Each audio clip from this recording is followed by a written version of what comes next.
सेरा, मैं जानता हूँ कि तुम नैना चिड़िया का मांस खाना चाहते हो। मैं नैना चिड़िया को जिंदा पकड़ने में तुम्हारी मदद करूँगा। और बरखुरदार, मैं जान सकता हूँ तुम मुझ पर इतने मेहरबान क्यों हो? सेरा, मैं तुम्हारा दोस्त बनना चाहता हूँ। अब जाओ यहाँ से, मुझे सोने दो। आहा, जब मैं सेरा का दोस्त बन जाऊंगा तो जंगल के सभी पंछी मुझसे डरेंगे। अगले दिन किट्टू के दोनों बच्चे नैना के पास आए। अरे बच्चों, तुम दोनों इतनी सुबह सुबह कैसे? आंटी, हमारी मम्मा कल शाम नदी के पास पानी पीने गई थी, तब से घर वापस नहीं आई। मेरी दोस्त किट्टू कहाँ चली गई? किट्टू किसी मुसीबत में तो नहीं फंस गई? नैना आंटी, मम्मा कब वापस आएगी? अरे बच्चों, तुम दोनों चिंता ना करो, मैं तुम्हारी मम्मा को वापस लाऊंगी। नैना ने जंगल के अपने सभी दोस्तों को इकट्ठा किया और किट्टू के लापता होने के बारे में बताया।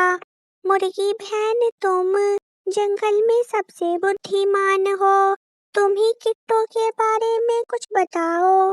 नैना, हम सबसे पहले वहाँ चलते हैं जहाँ पर किट्टू आखिरी बार पानी पीने गई थी।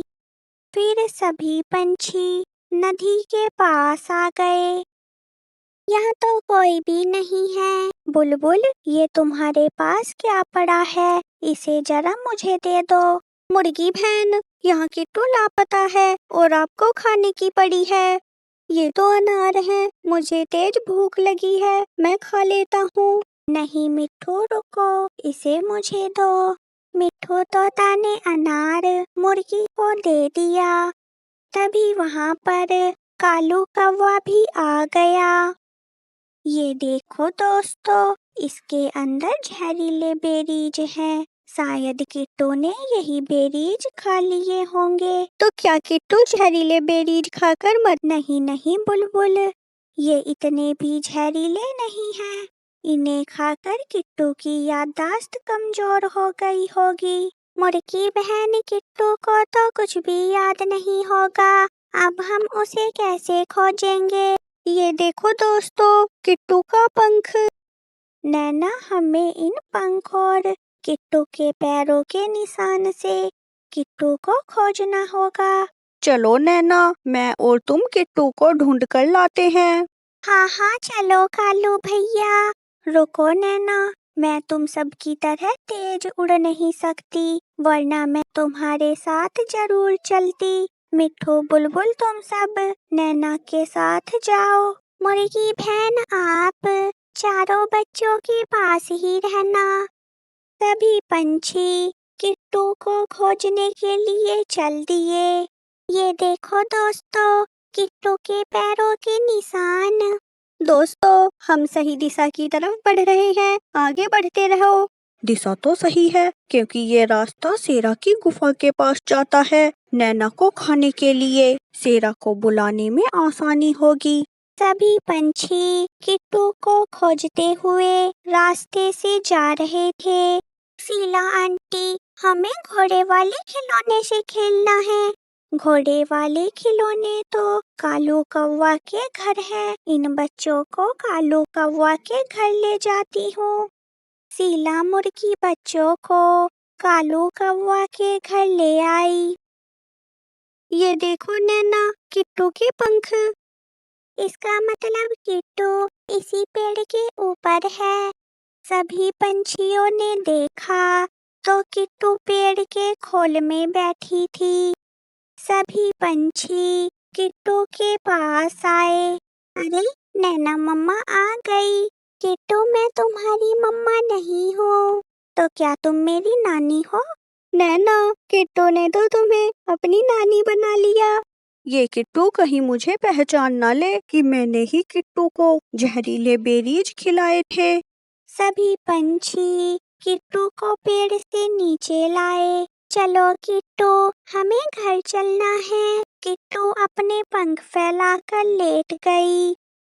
मिट्ठू और बुलबुल, तुम दोनों शीला मौसी को बुला कर लाओ। किट्टू को ठीक करने के लिए शीला मौसी के पास जरूर कोई दवाई होगी। तब तक मैं नैना के पास रुकता हूँ। मिट्ठू और बुलबुल वहाँ से चले गए और कालू कौवा जोर जोर से आवाज कर कर शेर को बुलाने लगा। कालू कौवा की आवाज सुनकर शेरा नैना के पास आ गया। नैना, आज तो तुझे मेरा भोजन बनना ही होगा, क्योंकि तू अपनी दोस्त को मेरे पास अकेला छोड़कर तो नहीं उड़ेगी। ये तो जहरीले बेरीज हैं जो अनार के अंदर थे। कालू भैया, ये सब आपने किया है। शेरा, मेरे और किट्टू के पास आना भी मत। आहा, मैं तो नन्ही चिड़िया से डर गया। तुम दोनों यहाँ क्या कर रहे हो? मुर्गी बहन, किट्टू मिल गई। कालू कौवा ने हमें आपको बुलाने के लिए भेजा है। जल्दी सभी पंछियों को लेकर नैना और किट्टू के पास चलो। उन दोनों की जान खतरे में है। कालू कौवा, तुमने किट्टू के साथ साथ मुझे भी जहरीले बेरीज खिला दी। नहीं नहीं शेरा, मैंने इसे कुछ नहीं खिलाया, ये झूठ बोल रही है। मूर्ख कालू कौवा, मुझे जिंदा नैना चिड़िया चाहिए थी। तभी वहाँ पर जंगल के सभी पंछी आ गए। शेरा, तुम्हें मेरी एक्टिंग कैसी लगी? शेरा, अब वापस चले जाओ, वरना सभी पंछी एक साथ मिलकर तुम्हें अपनी चोंच के वार से मार देंगे। कोई बात नहीं नैना, दोबारा मुलाकात होगी। शेरा, तुम मेरे दोस्त बन गए ना? हट यहाँ से काले कौवे। चलो ठीक रहा, शेरा और कालू कौवा को अच्छा सबक मिल गया। तभी किट्टू की याददाश्त भी वापस आ गई। दोस्तों, रात होने वाली है, हम सब यहाँ जंगल में क्या कर रहे हैं? फिर सभी पंछी किट्टू को शेरा और कालू कौवा की कहानी सुनाने लगे।